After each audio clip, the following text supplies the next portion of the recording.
Today we are going to make madeleines. These delicate and delicious little French butter cakes are light as air with a crisp edge. They're soft in the middle and will melt in your mouth. Let's get started. First, we're going to whip up the eggs and sugar. I'm using a stand mixer, but you can also use a hand mixer for this.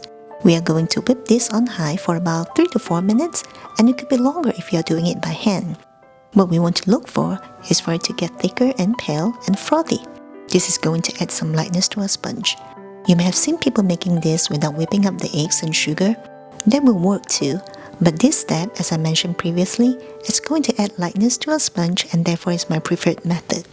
If you choose not to beat them like this, then I'll suggest that you use cake flour instead of all-purpose flour. This is what I mean by pale and frothy. And this is when you should add the vanilla extract and honey, but as you can see, I forgot. It's okay to add those later. Adding them now will just be easier to stir them in, that's all. Sieve in the flour, baking powder, and salt. Fold the flour mixture in gently until it's thoroughly combined.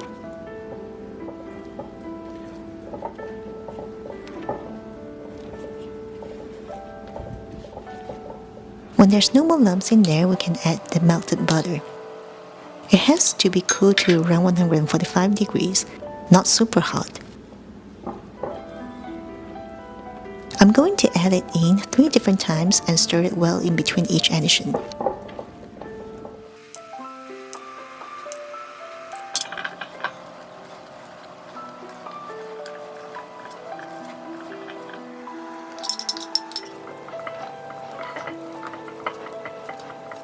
Now I'm adding vanilla extract and honey. If you don't have honey, you can skip it. The honey is going to enhance the flavor of our sponge. It kind of rounds off the sweetness. It's not going to make it taste like honey.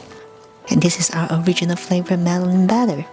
You can see that it's smooth and still a little bit fluffy. Now I'm going to take out 3 batches from here, about 200 grams each. What's left in the mixing bowl will be the original flavor. To the lemon flavor batch, we're going to add some lemon zest. I do want to say, if you're only making the original flavor, you should still add zest of half a lemon in there. It will add more depth to the flavor. But since I want to have a more distinct difference between the original and lemon batch, I only add lemon zest in the lemon flavor. And this is good to go. For the chocolate batch, sieve some cocoa powder in there and mix well.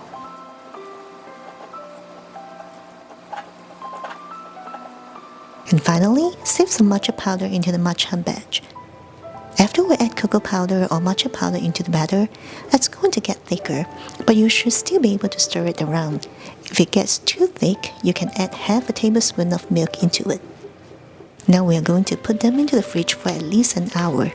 Cover the surface of the batter with a plastic wrap. The plastic film should touch the surface of the batter and not only cover the bowl. Chilling the batter is important for a couple of reasons. First, as we want to give it time for all the flavors to develop. Secondly, which is the key factor for these little cakes, is that we need to bake this batter from cold. The outer skin is heated and shaped first, and the cold batter inside is heated slowly and expands in the second half of the baking process, break the outer skin and form the Madeleine signature hum. It will be totally fine if you leave the batter in the fridge for a few hours or even overnight. When you're ready to bake them, preheat the oven to 375 degrees. Grease the pan with melted butter. Even if you're using a non-stick pan, you still need to grease it because there's a chance that the cake will stick slightly. Take the batter out, give it a quick and gentle stir to bring it all back together. You can use a piping bag or ice cream scoop or just scoop the batter in there with a spoon. We're going to fill it to about 70 to 80%. This is when you can also add some frozen blueberries or raspberries into the batter after scooping it into the pan.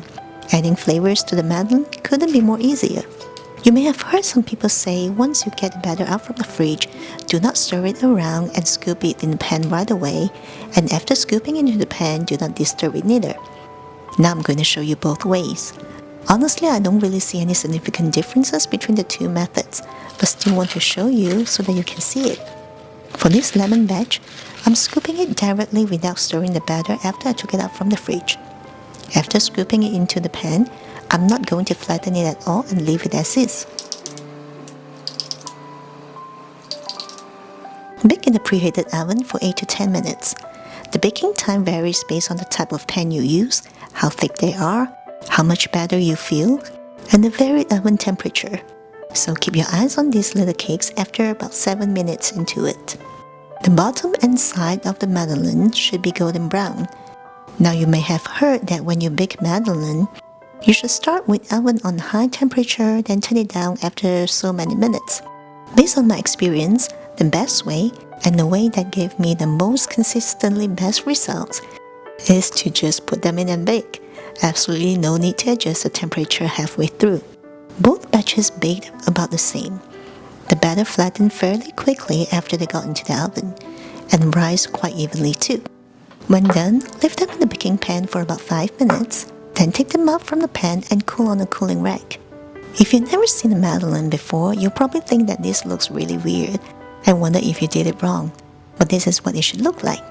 This is the Madeleine signature hump. As you can see, both original and lemon batch looks the same. And the cake texture are the same too. So whether you stir the batter or not after taking them out from the fridge, and whether you flatten the batter or not after scooping them into the pan, it's not going to affect the results. When it comes to the matcha and chocolate flavors, mainly the matcha flavor, I don't want them to brown too much to the point that I can't tell the difference between the original and matcha flavor.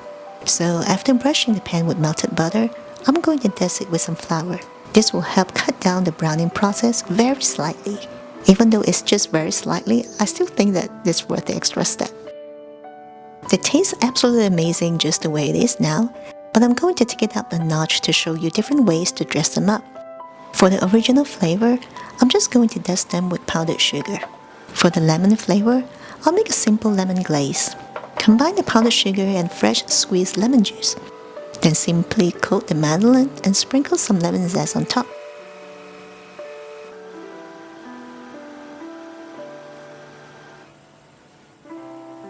For the chocolate flavor, I melt some chocolate chips in the microwave. Scoop the melted chocolate into the pan.